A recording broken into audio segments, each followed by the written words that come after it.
from the Bible. I've got a story for you today about this man right here. He was a king. In fact, when he was around, he was the biggest and the most important king in the whole entire world. He was more important and more rich than any other king. But I haven't actually told you the name of this king, have I? He had a bit of a strange name. It's not a name you hear very often, but he was called King Nebuchadnezzar.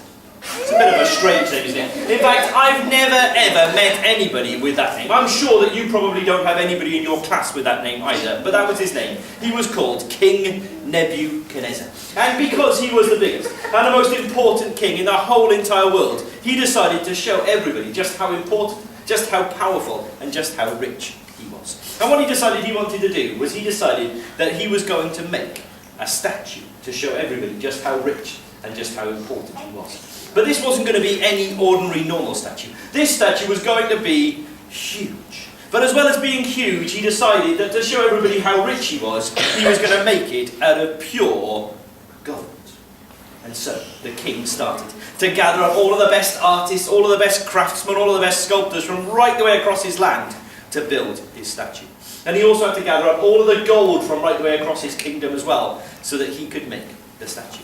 But he also had to make the largest furnace that anyone had ever seen in order to smelt down all of the gold to make the statue. So over many, many months, the artists and the craftsmen and the sculptors were working hard, building templates, making things, smelting down the gold, pouring it into the molds, and the statue was slowly getting bigger and bigger and bigger out in the desert. But soon was going to come the day when everybody would get to see the king's brand new statue. So the king sent out invites to all of the most important people across his land to invite them to come and see his statue.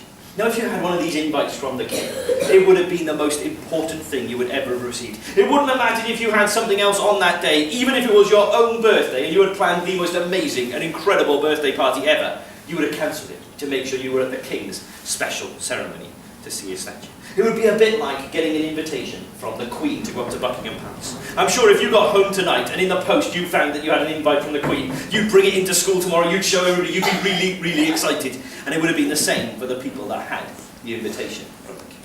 Well, anyway, the day finally came and the people started to gather out in the middle of the desert. And they couldn't see the statue because it was covered over, but they were getting really, really excited. They started to tap each other, they started to knock each other, said, "Hey, do you think it's going to be as fantastic as everybody's saying it is? Do you think it's going to be as amazing?" And then suddenly, out onto the stage stepped the king's special band. And they began to play, or however they actually played. And they called everyone to attention. And then they pulled the cover off the statue. And all of the people went, "Wow! That is the most amazing and incredible statue I have ever seen." You see, the statue was huge. It was almost 3 meters wide at the bottom, and it was almost 30 meters high. But it's a bit hard to try and work out how high 30 meters is, isn't it? So I wonder, can anyone quietly put their hand up and take a guess? How high do you think might be in your hall by here? 10 meters? 10 meters, that's a good guess. That's a good guess. Anyone else got a guess? Go on. What are we going to say back? Go on, we'll go by here. 50 meters? Probably not quite that. Go on, so a bit further back there, right towards the back. Yeah. 7 meters? Go on, one more guess then, on the benches at the back. 3 meters.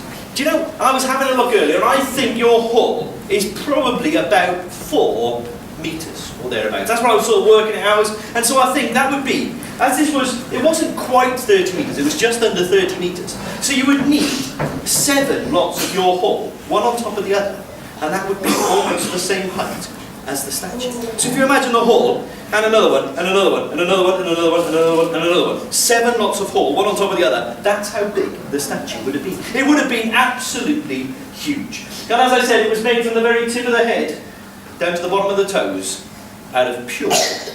It would have shone out in the desert. It would have shined right the way across the desert. It would have been the most fantastic and incredible sight. But then, the king's band started to play once again. Or however they actually played. And out onto the stage stepped the king's special messenger. And he unrolled a scroll, which was a big piece of paper, because that's how they used to do messages back in those days. And he began to read. And he said this: "People and princes and kings of every tribe and language and tongue, King Nebuchadnezzar has a message for you. The king has commanded that whenever his band plays, everybody must bow down and worship his statue of pure gold. What? Said the people. Did he just say we're meant to bow down and worship the king's statue? It's a nice statue and all, but it's not that amazing. Who does this king think he is? But then the messenger went on. Anybody who does not bow down before the statue will be thrown into the fiery furnace.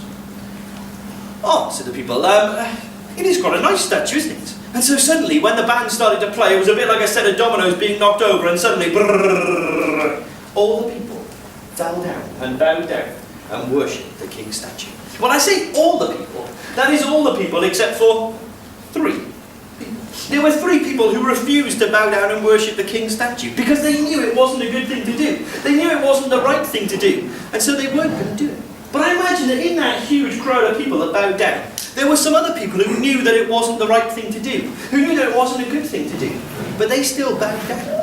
And you see, sometimes we get in situations like that as well, because sometimes we might see that everybody else is going off and doing things that are wrong, and we have a choice. Are we going to be a follower and just go off and do things that are wrong because everybody else is doing it, or are we going to choose to stand up, to do what's right, and say, actually, I'm not going to do that. I'm going to stick to doing what's right and what's good, because I know that's the best thing to do. And sometimes it's very hard to do that, and we need a lot of courage and a lot of bravery. And actually, God has said that if we want to try and do that, that if we ask for his help, he'll help us to stand up for what's right and what's good.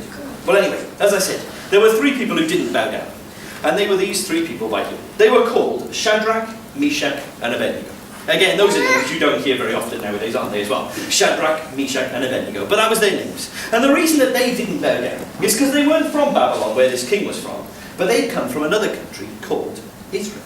And they worshipped the one true and only God of Israel. And he said that nobody should bow down and worship anything except for him. And so they refused to bow down and worship the king's statue, because they didn't want to upset God. They didn't want to go against what God had said for them to do. And the same God that they followed is the same God that one day came as Jesus. And actually said that if we do sometimes mess up, if we do sometimes do things that are wrong, then he actually came to take the punishment for all of those things, so that we can turn to him and say we're sorry and ask for his forgiveness and be forgiven and one day get to heaven and be with him. Well, anyway, one day the king was out admiring his statue, and some people came along to speak to the king. And they said, "Oh king, oh mighty king, oh wonderful king, oh glorious king," because that's how you used to speak to kings back in those days. They said, "King, we think your statue is amazing. We think your statue is incredible. In fact, we think your statue is so amazing and so incredible, we even bow down before it when the band isn't playing." "Oh, thank you so much," said the king. "It is an amazing and incredible statue." "Yes, king," they said, "but do you know there are some people who don't bow down before your statue?" "What?" said the king. "Who are these people?" "Well, king," they said, "actually, we're sorry to tell you, but they're actually people who work for you." "Oh, no," said the king. "There's nobody that works for me that would refuse to bow down before my statue." "Well, we're sorry to tell you, king, but they are. It's actually Shadrach, Meshach, and Abednego." So the king called for Shadrach, Meshach, and Abednego to come before him. And he said, "Look, guys, I'm sure there's been a bit of a misunderstanding, but these people are telling me that you won't bow down before my statue." "Oh, no, king, that's right," they said. We're not bowing down before your statue." "Look," he said, "I know you're not originally from Babylon, so maybe you didn't understand when the messenger read out the message. He said that whenever the band plays, everybody must bow down before the statue." "Oh, no, king," they said, we understood that." He said, "Well, maybe you didn't understand the part where I said that anybody that doesn't bow down will be thrown into the fearsome flames in my fiery furnace." "Well, no, king," they said, we understood that as well." The king was starting to get very, very angry. He turned to them and he said, "So why are you refusing to bow down before my statue then?" They said, "Well, you see, king, the God that we follow has said that we shouldn't bow down before anybody except for him. And we don't want to upset God, and we don't want to go against what God has said, and so we're not going to bow down before your statue." "Ha ha ha ha," laughed the king. "Who on earth is this God of yours? There is no God strong enough and powerful enough to save you from the fearsome flames in my fiery furnace." "Well, king," they said, "actually, we believe that our God is a great big God, and he's awesome and amazing and incredible, and actually that he made absolutely everything. And so if he wants to save us from the fearsome flames in your fiery furnace, then he can. But even if he doesn't save us from there, we know that everything will be okay, because he said that because we trust in him, then we're one day going to get to heaven and be with him forever. And so it's all going to be okay." And Jesus actually said the same thing. He said that anybody who trusts in him, he would be with them no matter what they're going through in life. But actually, no matter what they go through in life, if they've trusted in him, then it doesn't matter, because one day they'll get to heaven to be with him, which is the most amazing and incredible and awesome place ever. Well, anyway, the king was now furious. He ordered that the furnace be heated up 7 times hotter than it had ever been before. And then he got 3 of his strongest guards to come and tie up Shadrach, Meshach and Abednego and to throw them into the fiery furnace. But the strangest thing happened. When the first guard took Shadrach up onto the scaffolding and threw him down, the flames were so hot, they shot up and they actually killed the guard where he was standing. Shadrach fell into the furnace and the guard fell dead outside on the floor. The second guard went up and exactly the same thing happened. He threw Meshach down into the flames. The flames were so hot, they shot up, they killed the guard where he was standing. He fell outside and Meshach fell down into the flames. The last guard was probably thinking, I don't particularly want to go up there, but he knew that if he didn't do it, the king would throw him into the furnace anyway. So up he went, he threw Abednego down into the furnace, and exactly the same thing happened. The flames shot up, they killed the guard where he was standing, he fell outside, and Abednego fell into the furnace. If the flames were so hot they were killing the guards up here, what on earth was happening to Shadrach, Meshach and Abednego down in the furnace? Well, the king was so angry he rushed across to the window to see, and as he looked in through the window, it was as though all of the colour suddenly drained out of his face. He turned to the people who were with him. He said, excuse me guys, how many people did we throw into the furnace today?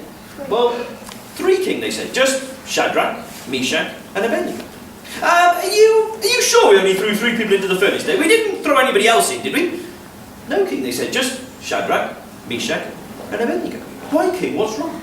Well, he said, well, actually, you see, there aren't just 3 people in the furnace, but there are actually 1, 2, 3, 4 people in the flames. And they're walking around in amongst the flames as though they're not being hurt at all. And he said that the 4th one looks like a son of the gods. And he was almost right. It wasn't a son of the gods, but it was actually the son of God. It was actually Jesus walking around in the flames with Shadrach, Meshach and Abednego, keeping them safe and protecting them from harm. But how on earth could Jesus be there? Because this actually happened hundreds of years before the very first Christmas, before Jesus was born. Well, you see, the Bible actually tells us that Jesus is God. And so he'd been with God the Father up in heaven since the very beginning of time. And so he'd come down out of heaven to protect Shadrach, Meshach and Abednego because they trusted in him. Well, anyway, the king called for Shadrach, Meshach and Abednego to come out of the furnace. And when they came out, the people couldn't believe it. Not a single hair on their head had been burnt. Not a single bit of their clothing had been singed. In fact, the only thing that had been burnt were the ropes that were tying them together. And in fact, the people started to... They started to smell them. And they didn't even smell of smoke. Now, if you've ever been near a great big fire on bonfire night, you get home later and all your clothes will really stink of smoke. But even though they'd been in the furnace, they didn't even smell of smoke. Well, the king came before them. And he said to them, Shadrach, Meshach and Abednego, I used to think that I was powerful. I used to think that I was important. But now I've realised the one that is truly powerful and truly important is the God of Shadrach, Meshach and Abednego. And he actually sent a message out right the way across his land, telling everybody to follow the God of Shadrach, Meshach and Abednego, because he's the God that saves. And as I said, he's the same God that one day came as Jesus to die on the cross, to forgive us of all the things that we've done that are wrong, so that if we turn and trust in him, then we can be forgiven, and we can be guaranteed to one day get to heaven and be with him, which is going to be the most amazing and incredible place. But Jesus also said something else very, very important. He actually said that we should never, ever test God. And so just because God kept Shadrach, Meshach and Abednego safe in the fire, doesn't mean that God is going to keep us safe near fire, because fire can be very, very dangerous, and it's something best kept to adults and grown-ups. But it's something that whenever we see, it can remind us of the story of Shadrach, Meshach and Abednego, and how God kept them safe because they trusted in him. Well, I hope you enjoyed that story this morning. I just want to end this part of our assembly with a quiet prayer. So just quietly put our hands together, close our eyes. I'm going to say a prayer. I'm going to say Amen at the end, and I'd really appreciate it if you'd say Amen after me. God, I thank you so much for all the wonderful, incredible stories in your Bible. God, I thank you for the story about Shadrach, Meshach and Abednego, and how you kept them safe because they trusted in you. And God, I pray that as we go through school, you'll help us to be like Shadrach, Meshach and Abednego, standing up for what we know is right and good, rather than just going off and doing things wrong just because everybody else is doing it. Amen.